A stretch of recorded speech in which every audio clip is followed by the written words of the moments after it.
नमस्कार मित्रों, यह है पीएच नेटवर्क। मैं हूं प्रदीप हुंडू। आशा करता हूं कि आप सभी ठीक होंगे। आज ईरान के राष्ट्रपति पेजिशियाकिन कुछ नाम है उनका, उन्होंने ये धमकी दी है कि अगर ईरान के सुप्रीम लीडर खुमैनी को कुछ तंग किया गया, उनका अपहरण किया गया या उनको मार दिया जाएगा तो ईरान जंग छेड़ देगा। इससे पहले भी ईरान ने यह कहा हुआ कि अगर हम पर हमला होगा तो हम जो बेसिस इस मिडल ईस्ट में है तो उन पर हम अमेरिका की बेसिस है उन पर हमला कर देंगे। एक चिंता का विषय है कि अगर ये हुआ तो जो पेट्रोल के भाव है वो बहुत ज़्यादा बढ़ जाएंगे और सारे मिडल ईस्ट में जो रूट वगैरह है, स्ट्रेट ऑफ हार्मस अगर वो बंद हो गया तो उससे दुनिया की का ट्रांसपोर्ट भी, जो वाटर ट्रांसपोर्ट है वो चलता है, वो भी बाधित हो जाएगा। ईरान में क्या हो रहा है या क्या नहीं हो रहा है, हमें इस बात की चिंता नहीं रखनी चाहिए। हमें चिंता होनी चाहिए कि उससे हमारे देश का क्या प्रभाव पड़ेगा, उससे हमारे देश पर। ये जो वहाँ का जो रूट वगैरह होंगे, जो हमारा दुनिया के साथ कारोबार होता है, वो लंबे हो जाएंगे, खर्चा ज़्यादा आएगा, ऑयल के प्राइसेस बढ़ जाएंगे। क्योंकि हम चाहे रूस से तेल ले लें, हम पहले वेनेजुएला से तेल लेते थे या ईरान पे लेते थे, हम हमेशा दूसरों पे ही तेल के लिए निर्भर रहे हैं। अब इस तेल के खेल में ही भारत बिना मतलब के पिस रहा है। यहाँ तो पहले सुनने में आया था कि ट्रंप 2-4 दिन पहले कहा कि रात को ही हमला कर देंगे, लेकिन सुबह ये समाचार आया कि ट्रंप ने हमला रोक दिया और उन्होंने ये कहा कि ईरान ने जो 800 कैदी हैं उनको फांसी उनकी रोक ली है, तो हम उन पर हम कार्रवाई नहीं करेंगे। तो हम उसके लिए ईरान के शुक्रगुजार हैं, इसलिए हम ईरान पर हमला नहीं करेंगे। दूसरी तरफ से ट्रंप ये कह रहे हैं कि हम ये जो वहां पर प्रदर्शनकारी है उनका सपोर्ट करते रहेंगे। हमें ऐसा सियासत चाहिए जो डेमोक्रेटिक हो, जो दुनिया को, जिससे खतरा ना हो, और खासकर इजराइल को तो ईरान से खतरा ही खतरा, क्योंकि जितनी ज़्यादा जंग बढ़ता जाएगा, मतलब इजराइल को ख़त्म किया भी जा सकता है। ईरान भी खुद किसी हद तक ख़त्म हो जाएगा, इजराइल की भी पूरी तरह ख़त्म होने की संभावना है। इस दौरान ईरान ने इंटरकॉन्टिनेंटल बैलिस्टिक मिसाइल का भी एक्सपेरिमेंट किया, वो भी सफल रहा है।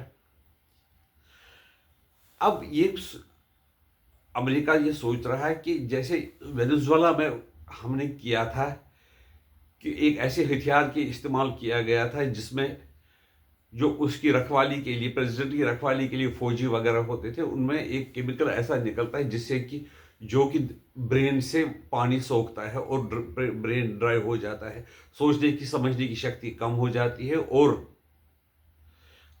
उल्टियाँ आने लगती है, नाक से खून बहने लगता है। तो जो कार्रवाई अमेरिका के वो डेल्टा फोर्स को कर रही थी, वो कार्रवाई उन्होंने की वेनेजुएला में। ऐसी ही कार्रवाई वो चाहते हैं कि हम ईरान पर भी करेंगे।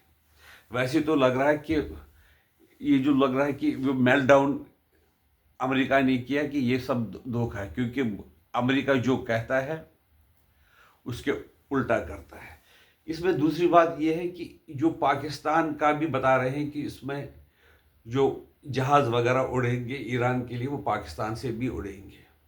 पाकिस्तान तो इस बात का इनकार कर रहा है कि हमारे बेसिस का इस्तेमाल किया जाएगा, लेकिन पाकिस्तान के जो लोग हैं वो बिके हुए हैं।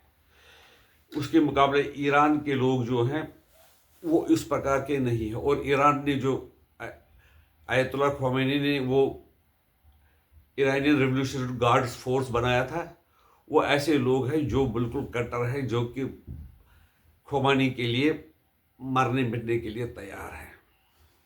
और ये ईरान कह रहा है कि जो प्रदर्शनकारी मारे जा रहे हैं वो अमेरिका के एजेंट हैं, वो अमेरिका के कहने पर ईरान में हालात खराब करना चाहते हैं। लेकिन वो भी बहुत मारे जा रहे हैं। वो भी कह रहे हैं कि हमें कितना भी अब मारो, हमें कोई चिंता नहीं हो। कहते हैं कि हजारों लोग ईरान में मार दिए गए हैं।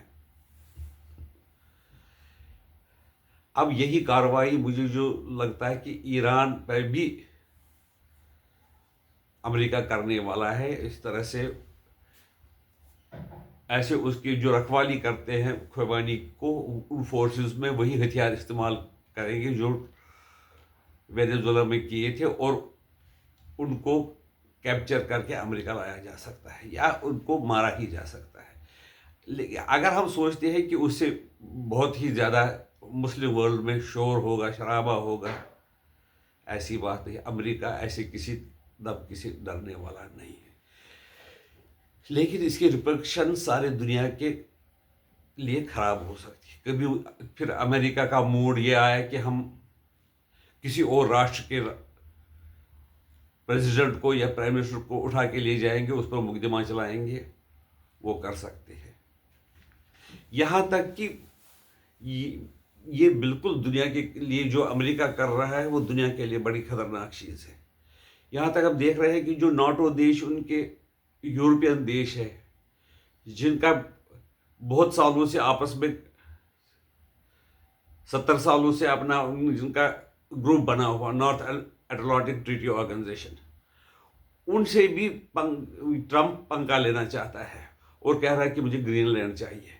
और ये लोग जो यूरोपियन है वो कहते हैं कि ये तो हद ही हो गई, आप हमारे मित्र देश है, आप आपके साथ एग्रीमेंट है, पीस एग्रीमेंट है, एक पे वार दूसरे पे वार, आर्टिकल 5 जो उसका नियम बनाया हुआ है नेटो का।